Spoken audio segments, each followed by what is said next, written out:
नमस्कार दोस्तों, आप सभी का स्वागत है हमारे YouTube चैनल VCS एकेडमी पर। और आज की इस वीडियो में हम कक्षा 12 भौतिक विज्ञान अर्धवार्षिक परीक्षा हाफ ईयरली एग्जाम का प्रश्न पत्र लेकर आए हैं। 2022 से 23 एग्जाम का ये प्रश्न पत्र है।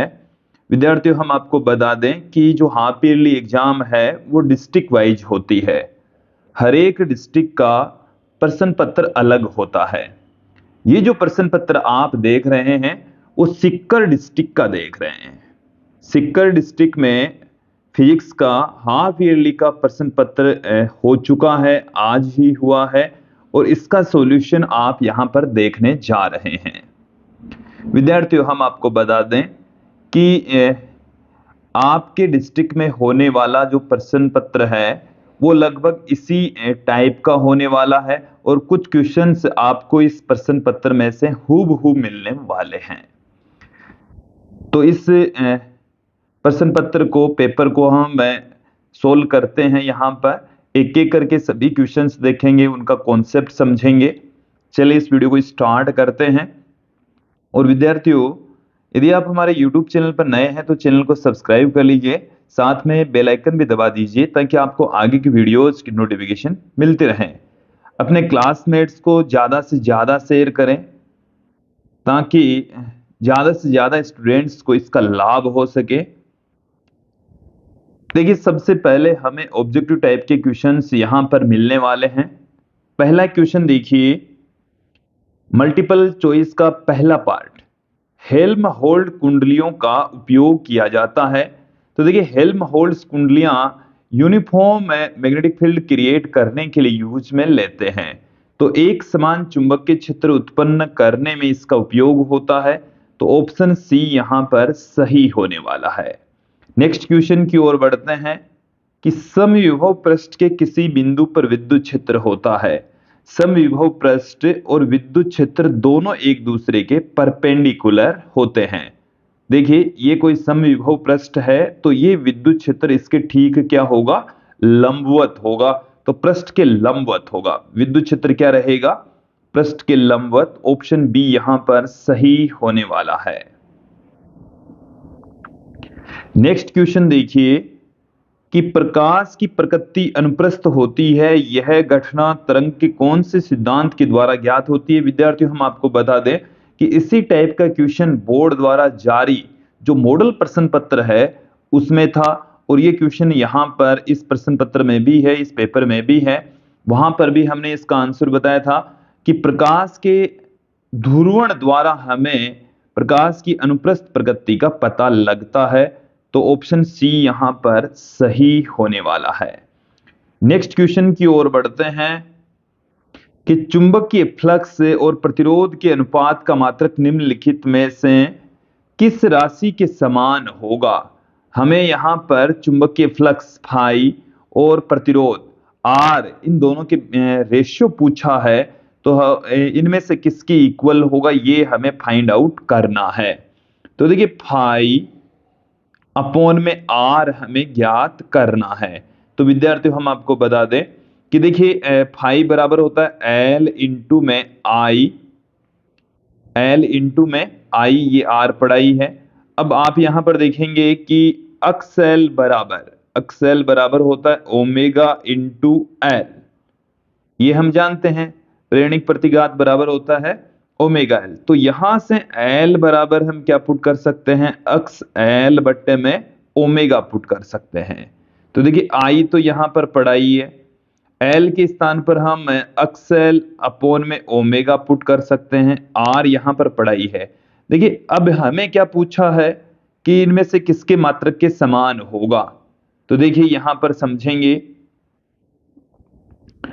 कि अक्सेल और आर का मात्रक सेम होगा। तो ओमेगा के स्थान पर हम 2 पाई अपॉन टी भी पुट कर सकते हैं। तो देखिए, फाई अपॉन में आर बराबर क्या आ गया, आई तो पढ़ाई है, ओमेगा के स्थान पर हम 2 पाई अपॉन टी पुट करेंगे, और आई इंटू टी है वो क्यों आवेश के इक्वल होगा। तो इसका जो मात्रक है वो आवेश के मात्रक के समान होने वाला है। ऑप्शन ए यहां पर सही होने वाला है। कौन सा सही होगा, ऑप्शन ए यहां पर सही होने वाला है।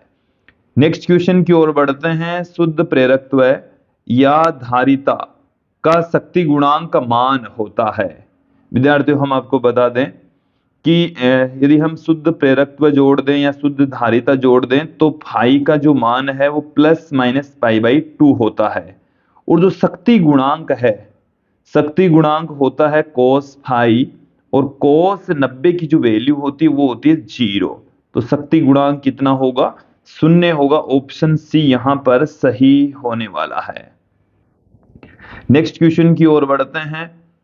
देखिए अगला जो क्वेश्चन है हमारे पास में क्या दे रखा है, प्रमुख क्वांटम संख्या n और बोर कक्षा की त्रिज्या Rn में निम्न निर्भरता होती है, इनमें से कौन सा सही होने वाला है?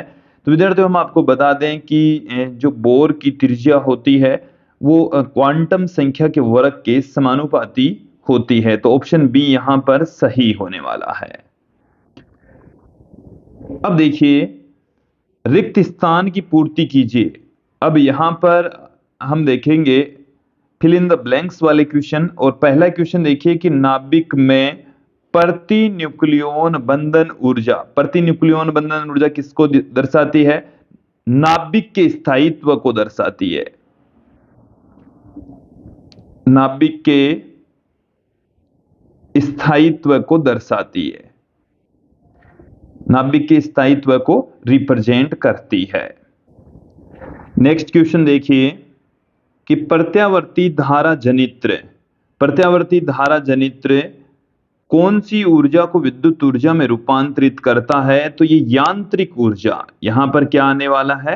यांत्रिक ऊर्जा, यांत्रिक ऊर्जा को विद्युत ऊर्जा में रूपांतरित करता है।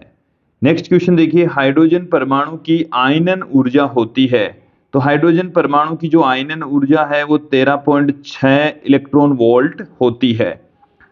फिर अगला क्वेश्चन देखिए कि आदर्श वोल्ट मीटर का प्रतिरोध, आदर्श वोल्ट मीटर का प्रतिरोध अनंत होता है, कितना होगा? अनंत। फिर नेक्स्ट क्वेश्चन देखिए क्यूरी ताप पर लोहा चुंबकीय पदार्थ अनुचुंबकीय हो जाता है। क्यूरी ताप से पर या क्यूरी ताप से अधिक ताप पर जो पदार्थ है उसकी प्रकृति लोहा चुंबकीय से अनुचुंबकीय हो जाती है।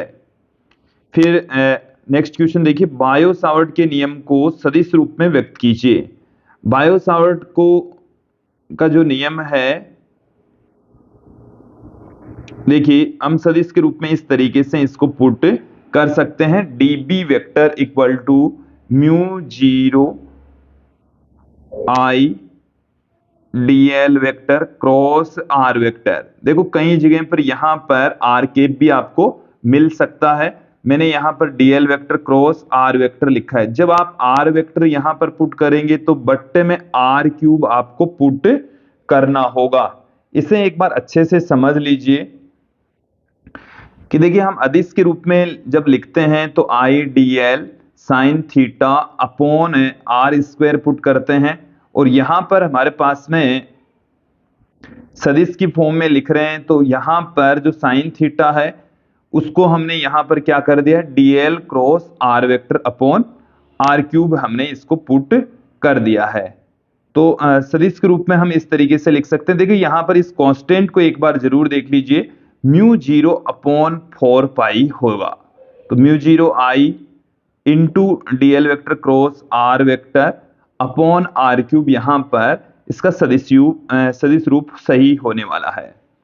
नेक्स्ट क्वेश्चन की ओर बढ़ते हैं। एक प्रत्यावर्ती वोल्टता समीकरण V बराबर 200 पाई t, इसका वर्ग माध्य मूल मान और आवर्ती लिखिए। तो देखिए यहां पर ये जो वैल्यू आपको दे रखी है ये Vm है। क्या है? Vm। तो Vrms बराबर क्या होता है? Vm बट्टे में √2, Vm बट्टे में √2। तो Vm का मान है 200√2 और 200√2 बट्टे में √2, तो ये आ गया 200 वोल्ट। कितना आ गया है? 200 वोल्ट हमें प्राप्त हो गया है। फिर हमें पूछी है आवर्ती। तो देखिए विद्यार्थी ये जो वैल्यू है वो ओमेगा टी के इक्वल है। किसके इक्वल है? ओमेगा टी के इक्वल। तो जो ओमेगा है वो 100 पाई के इक्वल है। ओमेगा किसके इक्वल है? 100 पाई के, तो ओमेगा को हम लिख सकते हैं 2 पाई एफ। तो 2 पाई एफ बराबर है 100 पाई, तो यहां से पाई कैंसिल हो गया। एफ बराबर हमें मिल चुका है 100 बट्टे में 2 बराबर 50 हर्ट्ज। कितना मिल चुका है? 50 हर्ट्ज प्राप्त हो चुका है। नेक्स्ट क्वेश्चन की ओर बढ़ते हैं। जो 14वां क्वेश्चन है वो देखिए, यंग की फ्रिंजों की चौड़ाई किन किन राशियों पर निर्भर करती, किसका प्रभाव पड़ता है? तो इसे देखिए, जो फ्रिंज चौड़ाई होती है बीटा बराबर लैम्बडा इंटू कैपिटल डी बट्टे में स्मॉल डी के इक्वल लिखी जाती है। तो लैम्बडा यहां पर तरंग दैर्ध्य के समानुपाती, कैपिटल डी यहां पर छिद्र तथा पर्दे के बीच की दूरी है, और डी यहां पर दोनों छिद्रों जो बिंदुवत प्रकाश स्रोत है, झिरियां है, उनके मध्य की दूरी होती है। तो इनके ऊपर डिपेंड करती है। नेक्स्ट क्वेश्चन की ओर बढ़ते हैं। आइंस्टीन की प्रकाश विद्युत समीकरण लिखिए। आइंस्टीन की प्रकाश विद्युत समीकरण देखिए क्या है कि इसको हम वैसे तो अलग अलग फॉर्म में पुट कर सकते हैं, लेकिन इसका जो तरीका है के मैक्सिमम, देखो मैं एक ही आपको मेथड बता देता हूं, के मैक्सिमम, इसमें आप सभी प्रारूप देख सकते हैं। ये बराबर लिखा जा सकता है half m v maximum square, जो गतिज ऊर्जा है वो ई वी नॉट के इक्वल होगी। इसे हम h nu minus nu not भी पुट कर सकते हैं। कई इसको यहां तक ही पुट करते हैं तो भी सही है, और यहां तक पुट कर देते हैं तो ज्यादा बेटर रहेगा। क्लियर? फिर देखिए अगला जो क्वेश्चन है वो क्या है कि अल्फा कण क्या है। अब की बार हमें क्या पूछा है कि अल्फा कण क्या है, और हमें एक इक्वेशन यहां पर दे रखी है जिसमें परमाणु क्रमांक Z, द्रव्यमान संख्या A, और ये इसमें से अल्फा पार्टिकल बाहर निकल गए, ये Y है। तो अभिक्रिया में Y के परमाणु क्रमांक तथा द्रव्यमान संख्या बताइए। तो देखिए यहां से परमाणु क्रमांक 2 से कम हो जाएगा Z-2, और द्रव्यमान संख्या 4 से कम हो जाएगी A-4 हो जाएगा। क्लियर? तो परमाणु क्रमांक तो Z-2, परमाणु क्रमांक तो कितना रह जाएगा Z-2, और द्रव्यमान संख्या रह जाएगी A-4। तो इसको क्लियर कर लें।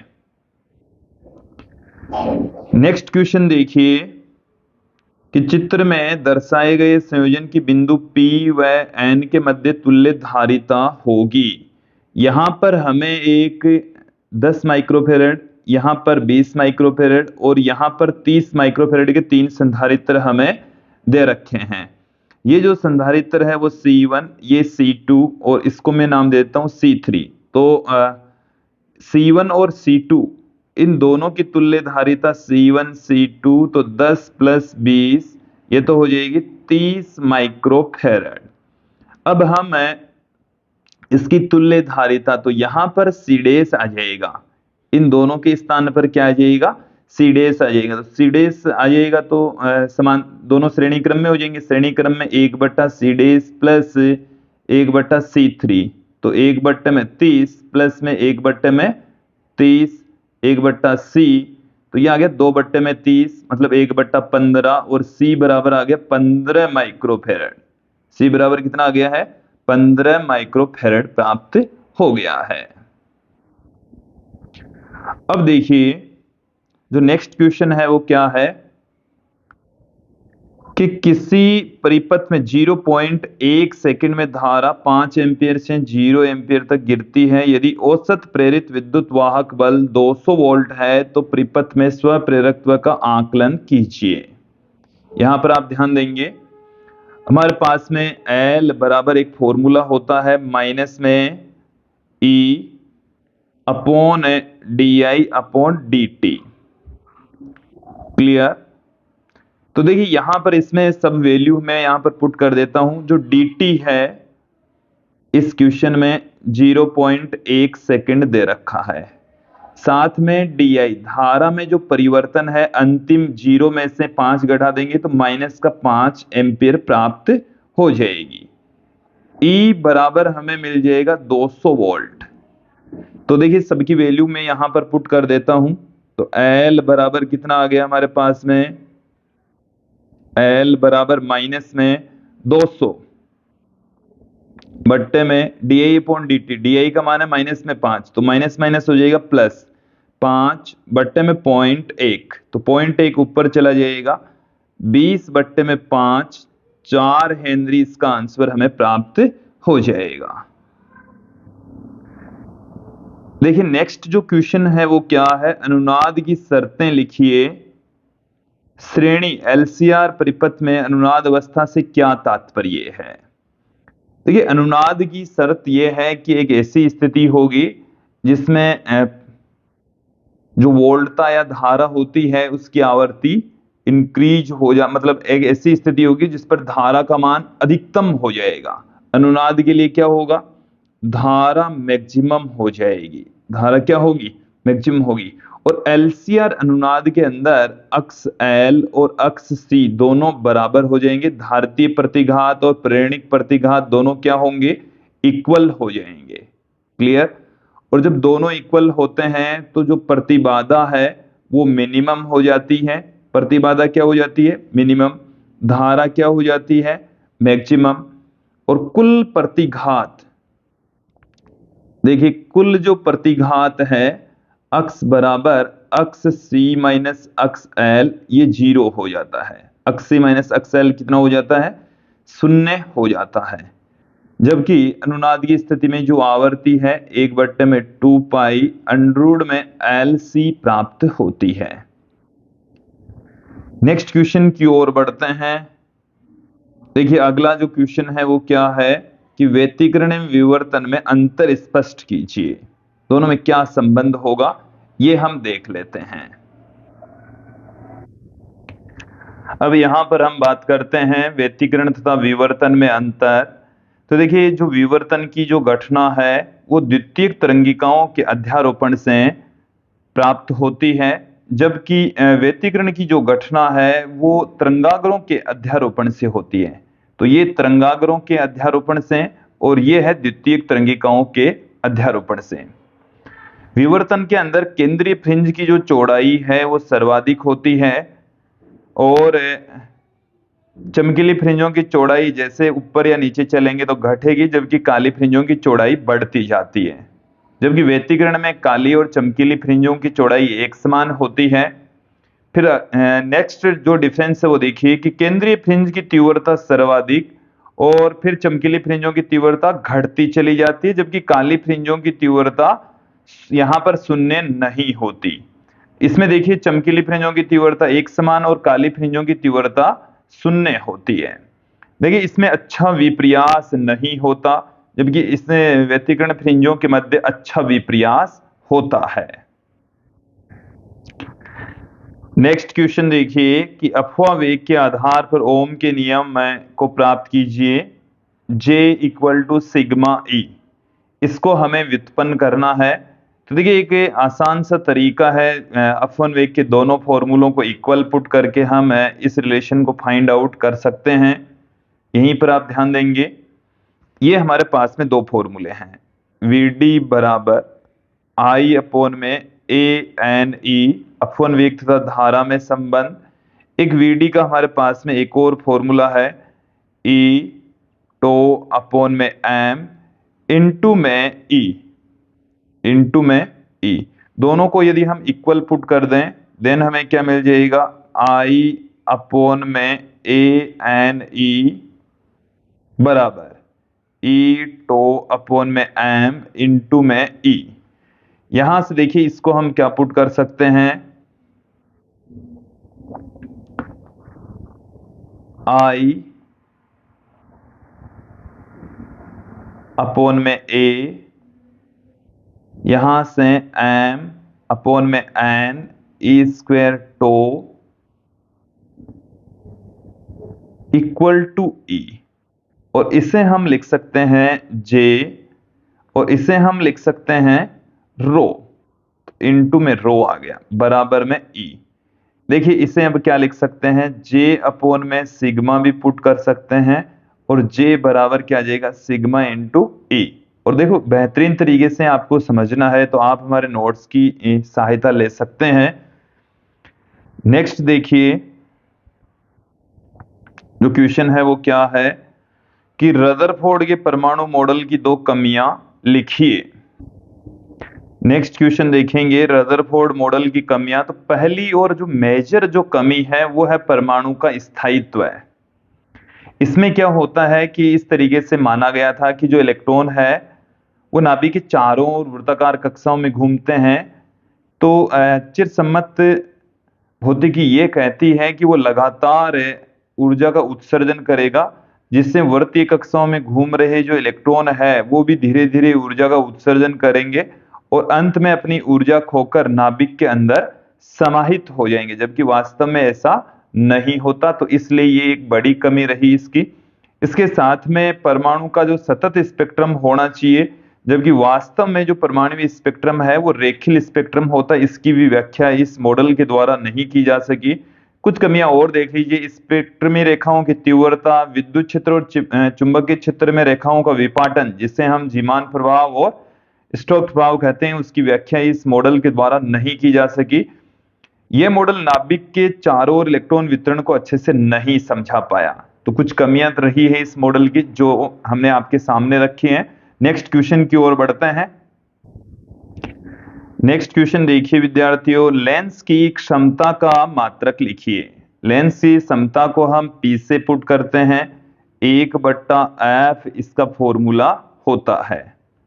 तो P का मात्रक वही होगा जो 1/f का मात्रक होगा, मतलब 1/मीटर इसका मात्रक होता है। और 1/मीटर को हम डायप्टर कहेंगे। क्या कहा जाएगा? डायप्टर, कैपिटल D से इसको पुट कर देते हैं। एक और महत्वपूर्ण क्वेश्चन जो हर एग्जाम में आता है, इनके ऊपर आधारित न्यूमेरिकल क्वेश्चंस भी पूछे जाते हैं। देखिए क्या है हमारे पास में जो महत्वपूर्ण क्वेश्चन है वो कि 1/f बराबर n-1 into 1/r1 minus 1/r2, इसे हम व्युत्पन्न करते हैं। देखिए इस फॉर्मूले को हम लेंस निर्माताओं का सूत्र भी कहते हैं, लेंस मेकर फॉर्मूला भी कहा जाता। सीधा आपको इस तरीके से भी एग्जाम में पूछा जा सकता है कि लेंस निर्माताओं का सूत्र प्राप्त कीजिए, तो भी आपको यही वाला फॉर्मूला फाइंड आउट करना है। इस फॉर्मूले का विस्तृत यदि अच्छे से आपको समझना है तो आप हमारे YouTube चैनल की प्लेलिस्ट में जाकर वीडियो देख सकते हैं, या आप YouTube चैनल के ऊपर BCS 12th डेज हैश 122 यदि टाइप करेंगे तो ये वीडियो आपको मिल जाएगा। देखिए इसमें है क्या, समझ लीजिए कि ये हमारे पास में एक उत्तल लेंस है, और ये जो उत्तल लेंस है इसका जो अपवर्तनांक है वो है n2, और इसे n1 माध्यम वाले माध्यम में रखा गया है। ये कोई वस्तु है O, और यहां से चलने वाली प्रकाश की किरण अपवर्तित होकर I1 पर प्रतिबिंब बनाती है, निर्मित करती है। तो देखिए O का पृष्ठ ACB के द्वारा जो प्रतिबिंब बनता है वो है I1, और क्या होता है, ये प्रकाश की किरण दूसरे पृष्ठ से टकराती है तो इसका जो प्रतिबिंब है, फाइनल जो प्रतिबिंब है वो I पर बना लेती है। तो देखिए इस डायग्राम को अच्छे से समझ लीजिए कि यहाँ पर बिंब दूरी है U और प्रतिबिंब दूरी है V, लेकिन पृष्ठ ABC के द्वारा जो प्रतिबिंब बनता है वो I1 है, और पृष्ठ ADC, इधर वाला जो पृष्ठ है वो है ADC, इसके लिए प्रतिबिंब तो बन रहा है I और बिंब है यहाँ पर I1। तो ये एक डायग्राम है, इस डायग्राम को जब हम समझेंगे तो हमें ये बेटर तरीके से समझ में आएंगे। इस डायग्राम के अकॉर्डिंग हम एक फॉर्मूला हमारे पास में है, उस फॉर्मूले को मैं यहां पर अप्लाई कर देता हूं। गोलीय पृष्ठ द्वारा अपवर्तन का ये वाला फॉर्मूला होता है, ये वाला सूत्र होता है। यदि आप इस सूत्र को यहां पर अप्लाई करेंगे दोनों ही डायग्राम के लिए तो हमें फाइनल रिजल्ट मिल जाएगा, कहीं कोई दिक्कत नहीं होने वाली है। पृष्ठ जब ABC के लिए इसको हम अप्लाई करें तो यहां पर आप देखेंगे कि पृष्ठ ABC के ऊपर प्रतिबिंब दूरी हो जाएगी BI1 और बिंब दूरी यहां पर हो जाएगी U। तो N2 अपॉन में, मतलब इस तरीके से माध्यम है तो इस वाले माध्यम का अपवर्तनांक बट्टे में प्रतिबिंब दूरी, तो BI1 फिर आ जाएगा माइनस में इस वाले माध्यम का अपवर्तनांक भट्टे में बिंब दूरी तो u, n2 इधर वाले माध्यम के अपवर्तनांक में से इधर वाले माध्यम का अपवर्तनांक घटाकर n2 में से n1 घटाकर वक्रता त्रिज्या इसकी पुट कर देंगे। इसी प्रकार से ADC जो पृष्ठ है इसके ऊपर भी इसको हम अप्लाई कर देंगे और फिर इन दोनों पतले लेंस के लिए BI1 और DI1 को इक्वल पुट करके हम दोनों को जब ऐड करेंगे तो हमें ये मिलने वाला है और 1/v माइनस 1/u के स्थान पर हम 1/f पुट कर देंगे, फाइनल हमें रिजल्ट मिल जाएगा। और ये काफी महत्वपूर्ण रिजल्ट है, काफी उपयोगी ये रिजल्ट है, काफी ज्यादा महत्वपूर्ण है क्योंकि इसमें से एक क्वेश्चन अवश्य आना है, चाहे आपको हूबहू ये वाला डेरिवेशन करवा लें या इस पर आधारित न्यूमेरिकल क्वेश्चन पूछ लें। नेक्स्ट क्वेश्चन यहां पर आप देखिए विद्यार्थियों, जो अगला जो प्रश्न है वो क्या है कि संयुक्त सूक्ष्मदर्शी की बनावट का वर्णन कीजिए। संयुक्त सूक्ष्मदर्शी का द्वारा जो प्रतिबिंब बनने का किरण आरेख है वो भी बताइए। इसकी कुल आवर्धन क्षमता का सूत्र प्राप्त कीजिए।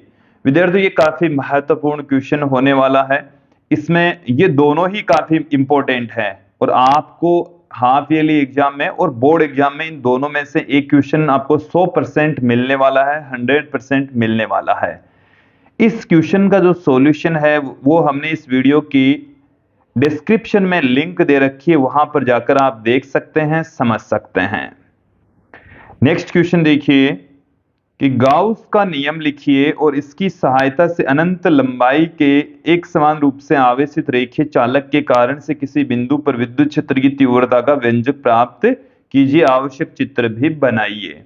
विद्यार्थियों मैं आपको बता दूं कि आपको हूबहू एक क्वेश्चन इस टाइप का मिलने वाला है। लगभग हर प्रश्न पत्र में ये फिजिक्स के हर प्रश्न पत्र में ये जो क्वेश्चन है वो आपको मिलेगा। गाउस का नियम पूछेगा और इसके जो 3 अनुप्रयोग है उनमें से एक अनुप्रयोग है आपको एग्जाम में पूछा जाने वाला है, तो कंफर्म मानकर चलें कि यहां से क्वेश्चन अवश्य ही आएगा। इसके साथ में देखिए ये जो अथवा वाला क्वेश्चन है कि द्विध्रुव आघूर्ण को परिभाषित कीजिए और यहाँ पर निरक्ष पर विद्युत क्षेत्र की तीव्रता पूछी है। तो निरक्ष और अक्ष आपको दोनों ध्यान रखनी है, गाउस के तीनों अनुप्रयोग ध्यान में रखने हैं और ये क्वेश्चन आपको एग्जाम में मिलने वाला है, 100% मिलने वाला है। तो काफी महत्वपूर्ण क्वेश्चंस हैं ये, इनको आप ध्यान में रखेंगे और इन क्वेश्चंस का जो सॉल्यूशन है वो हमने इस वीडियो की डिस्क्रिप्शन में दे रखा है, वहां पर जाकर आप देख सकते हैं, समझ सकते हैं। नेक्स्ट क्वेश्चन देखिए कि सिद्ध कीजिए कि किसी चालक में धारा का मुक्त इलेक्ट्रॉनों के अपव्यय वेग के समानुपाती होता है। धारा का जो मान है वो अपव्यय वेग के समानुपाती होता है। अपव्यय वेग की सहायता से ओम के नियम का सत्यापन कीजिए। मैंने आपको अपव्यय वेग की सहायता से ओम के नियम का सत्यापन इसी वीडियो में बताया है। साथ में देखिए जो एक रिलेशन होता है VD समानुपाती या VD बराबर I/A/N/E, तो ये रिलेशन आपको यहां पर प्रूफ करना है। देखिए चालक में धारा का मान हो गया I, मुक्त इलेक्ट्रॉनों के अपव्यय वेग, तो अपव्यय वेग हो गया VD, तो दोनों एक दूसरे के क्या होते हैं, समानुपाती होते हैं। साथ में अपव्यय वेग की सहायता से ओम के नियम का सत्यापन कीजिए। तो इसमें 2 रूप हैं, अदिश रूप और सदिश रूप। तो सदिश रूप तो मैंने आपको यहां पर समझा दिया है, इसी वीडियो में ही आपको बता दिया है।